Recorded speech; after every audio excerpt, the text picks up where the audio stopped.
Olá, pessoal! Sejam bem-vindos ao AvasCast, o podcast da Faculdade de Medicina da UFMG que traz informação em saúde. Eu sou a Alice Lana. E eu sou o Gustavo Monteiro. Somos estudantes de Medicina da UFMG e no episódio de hoje vamos retomar a conversa sobre as repercussões da pandemia do novo coronavírus na prática cirúrgica. Dessa vez, o foco será nos cuidados e medidas de segurança que estão sendo incorporados para preservar os pacientes, os médicos e as equipes. Como podemos continuar com os benefícios da prática cirúrgica sem os riscos causados pela pandemia do Covid-19? Para esclarecer nossas dúvidas sobre este tema, convidamos mais uma vez o professor Antônio Lacerda Filho, professor associado do Departamento de Cirurgia da Faculdade de Medicina da UFMG, membro titular e presidente eleito da Sociedade Brasileira de Coloproctologia e membro titular do Colégio Brasileiro de Cirurgiões. Seja bem-vindo novamente, professor. Mais uma vez, obrigado pelo convite, Alice e Gustavo. É um prazer estar aqui com vocês. Para começarmos nossa conversa, professor, gostaríamos de fazer um levantamento. Quais são, então, os riscos da prática cirúrgica continuada em tempos de pandemia para a equipe cirúrgica, anestésica e de enfermagem?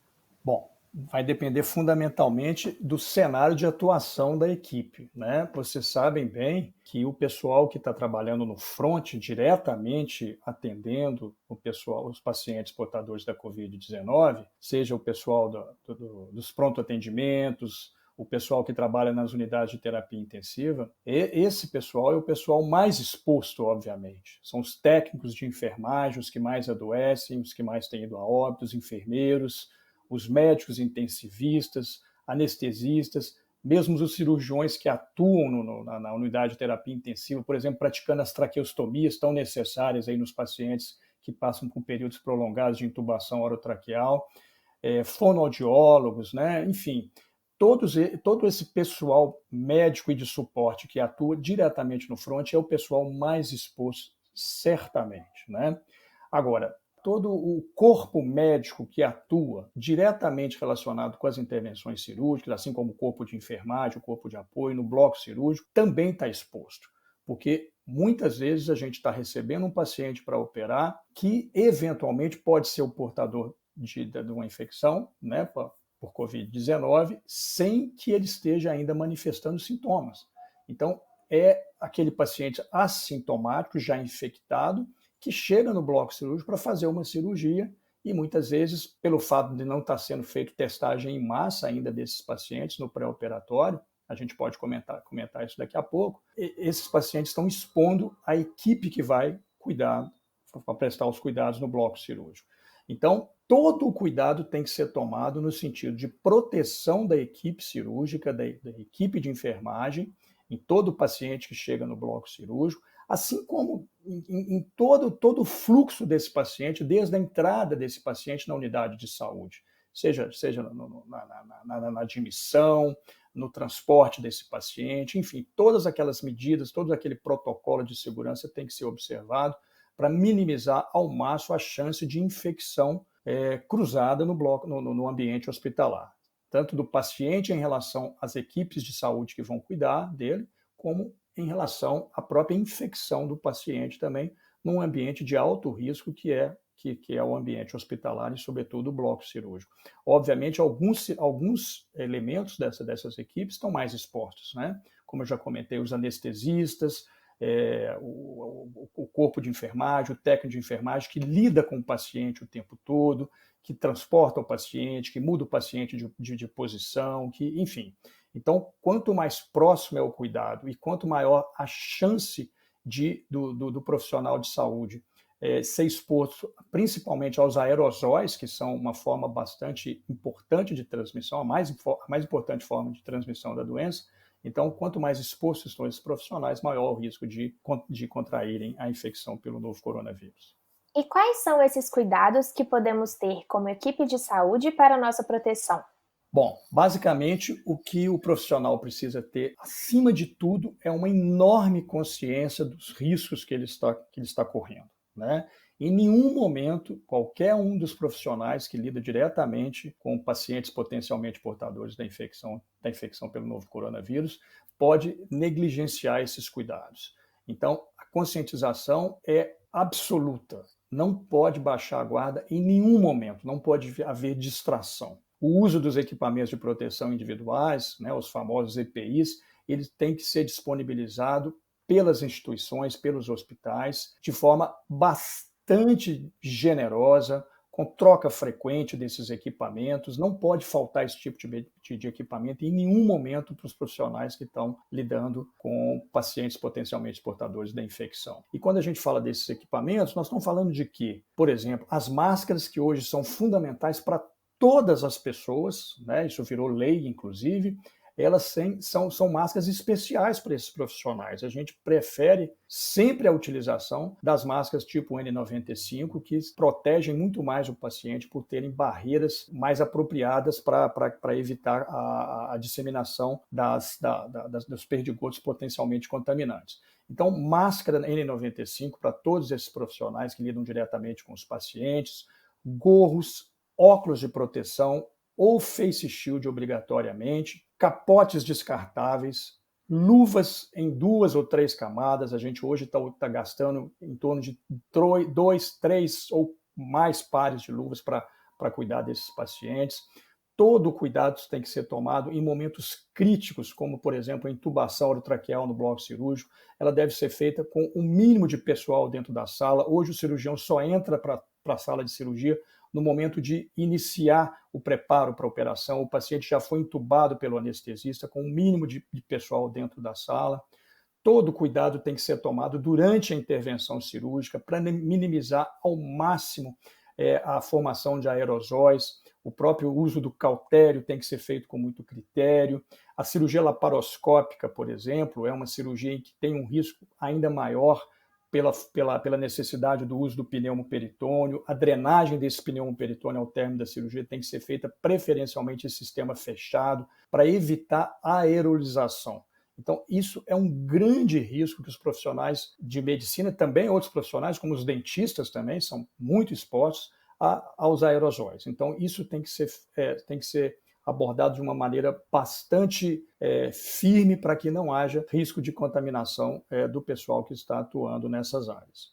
Professor, e quanto à testagem dos pacientes e dos profissionais de saúde, que você comentou antes, como está sendo realizada?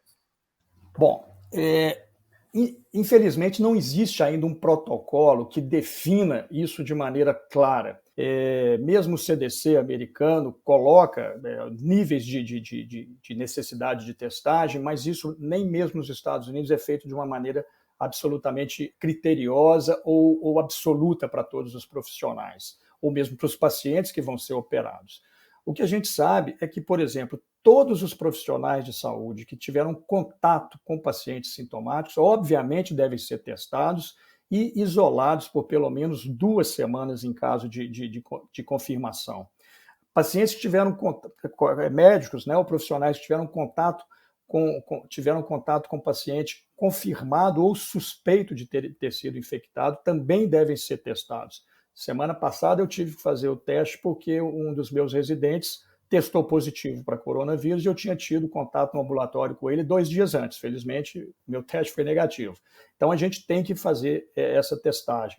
Além disso, existem alguns grupos de profissionais que tratam pacientes de alto risco, como, por exemplo, pacientes idosos institucionalizados, em que o risco de contaminação é muito grave e as consequências são desastrosas para esse grupo de pacientes mais vulneráveis. Esses pacientes talvez devam ser testados em bases periódicas, talvez com testes semanais ou quinzenais. Alguns ambientes em que há necessidade de uma segurança muito grande, né, entre os profissionais que estão atuando no local, talvez seja necessária a testagem periódica desses pacientes. Como também deve ser feita a testagem para o retorno às atividades. De um modo geral, após 2 semanas, se o profissional está se sentindo apto a voltar completamente assintomático, a retornar às suas atividades, o ideal é que ele seja testado antes de retornar. Em relação aos pacientes, Alice e Gustavo, o ideal é que o paciente cirúrgico também seja testado, pelo menos 48 horas antes da cirurgia,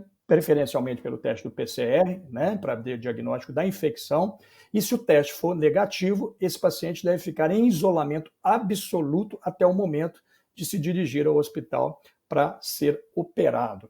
Entretanto, nada disso vai minimizar completamente os riscos. A gente sabe que mesmo os testes, eles não são 100% eficientes. A gente tem pacientes eventualmente com falsos negativos, sobretudo quando se realiza o teste sanguíneo, né, o chamado teste rápido. Então, voltando ao que eu frisei anteriormente, é fundamental que todos os profissionais de saúde não baixem a guarda por nenhum momento.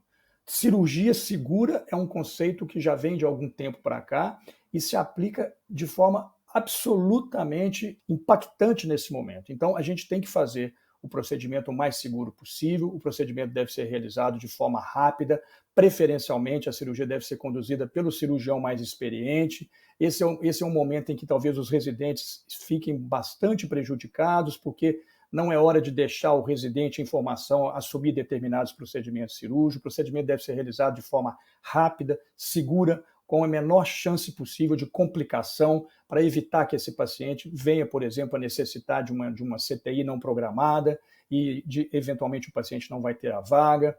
A cirurgia deve ser feita com o mínimo de sangramento para evitar aspiração, para evitar o uso de eletrocautério, para evitar aerosol. Enfim, tudo tem que ser focado no risco mínimo.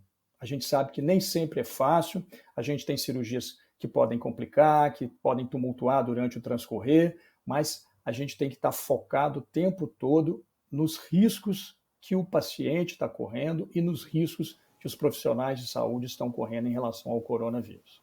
Agora, professor, fazendo uma projeção para o futuro. Após o controle da pandemia do novo coronavírus, como você acha que deve ser a retomada do movimento cirúrgico após a melhora dos picos? Bom, isso também é uma coisa que depende muito do cenário, Gustavo, do cenário em que a gente está vivendo, em que a gente está atuando. Tem sido falado muito aí, já virou até um chavão, né, do chamado novo normal que nós vamos enfrentar e já estamos enfrentando daqui para frente.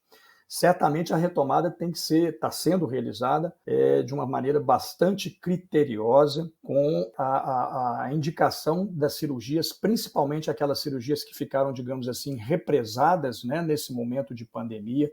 Então, a prioridade absoluta é para contactar os inúmeros pacientes, por exemplo, que tiveram suas cirurgias suspensas nesse momento de pandemia, para que eles sejam operados assim que a situação se esteja mais segura, digamos assim, do ponto de vista da infecção. Então, isso tem que ser retomado de forma gradativa. É óbvio que esses cuidados todos que estão sendo tomados nesse momento vão continuar. Se tem uma coisa boa que essa pandemia trouxe, é uma nova conscientização em relação a riscos de infecção entre o pessoal médico para o paciente cirúrgico. Então, tudo isso vai ser retomado de forma gradativa, dando-se absoluta prioridade para aqueles pacientes que tiveram seus procedimentos suspensos no momento da pandemia. Certamente, a gente vai ver uma reavaliação das próprias indicações de diversos procedimentos, embora a gente esteja vendo, né, nitidamente muitos pacientes desenvolvendo eventuais complicações por não procurarem prontamente assistência médica, por receio de contaminar, por receio de deixar o isolamento social. Por outro lado, a gente vê também que muito do que se faz em medicina, principalmente do ponto de vista diagnóstico, talvez não seja tão necessário quanto a gente imagina, não é mesmo? A quantidade de exames normais que a gente faz durante todo o tempo, inclusive exames intervencionistas, como exames endoscópicos, exames cardiovasculares intervencionistas, a quantidade de exames normais que a gente tem, será que a gente vai continuar indicando tanto exame assim, uma vez que talvez o impacto da não realização desses exames não tenha sido tão grande? Então, muito há que se refletir daqui para frente em relação à nossa prática médica, especificamente em relação à prática cirúrgica. Então, eu acho que a gente vai indicar cirurgias de forma mais sólida, com bases mais definidas, no sentido de que o risco, que a relação risco-benefício para esses pacientes seja a mais racional possível. Mesmo a gente ainda não tendo a vacina, e a gente só vai ter uma situação de maior segurança quando a gente tiver a vacina para o novo coronavírus, é óbvio que a vida continua, os pacientes continuam adoecendo, as doenças cirúrgicas continuam do mesmo jeito durante o tempo da pandemia, elas precisam ser tratadas e a gente precisa restabelecer uma nova rotina, uma nova forma de tratar esses pacientes, resguardando ao máximo a segurança dos pacientes em relação aos riscos de infecção. Porque a gente sabe que a passagem agora do pico não significa que a doença vai desaparecer, muito longe disso. Países que já passaram pelo pico estão enfrentando eventuais reaparecimento de novos casos, então daqui para frente as coisas têm que realmente serem diferentes nesse sentido de uma maior conscientização. Uma outra coisa que eu acho que é importante comentar, embora não tenha sido questionado aqui, é o risco que o profissional de saúde carrega para seus familiares, para as pessoas do seu convívio íntimo.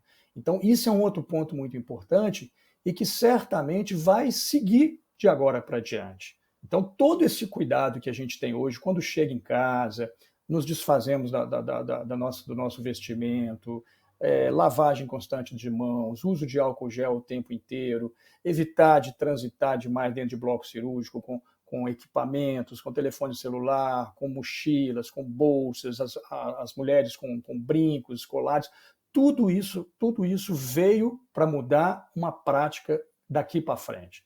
Então, esse é um lado interessante da pandemia, digamos, tornar mais rigorosa a prática em termos de segurança para minimizar infecção de pacientes, infecção do staff cirúrgico e, obviamente, evitar ao máximo que a gente leve infecção para as nossas pessoas, para os nossos entes queridos nas nossas casas. Bom, estamos terminando mais um episódio do AvasCast. Nos nossos 2 episódios com o professor Antônio Lacerda, conversamos bastante sobre a realidade da prática cirúrgica em tempos de quarentena. Se não tiverem escutado o primeiro episódio, não deixem de conferir. Gostaríamos de agradecer ao professor Antônio Lacerda pelos esclarecimentos. Foi uma ótima conversa e esperamos poder tê-lo novamente aqui no AvasCast no futuro. Eu que agradeço, Alice e Gustavo, a oportunidade e eu espero poder ter contribuído de alguma forma para esclarecer um pouco mais a população a respeito de um momento tão difícil pelo qual estamos passando. Muito obrigada também aos nossos ouvintes pelo tempo e audiência. Espero que vocês tenham aproveitado esse AvasCast. E até o próximo episódio. AvasCast, o podcast que pensa na saúde. Esse episódio foi produzido pelo Avas 21, um projeto da Faculdade de Medicina da UFMG, no dia 16 de julho de 2020. E foi coordenado pela professora Rosália Moraes Torres, apresentado por mim, Alice Lana, e Gustavo Monteiro, com o convidado especial, professor Antônio Lacerda. Teve a colaboração de Carlos Carmigliati e Gilberto Boaventura, do Centro de Comunicação Social da Faculdade de Medicina. Também contou com a colaboração dos acadêmicos Álvaro Luca, Helena Raquel, Isadora Ventura, Laura Parreiras, Samuel Morelli, Samuel Rosa e Vitor Nascimento Vilas Boas.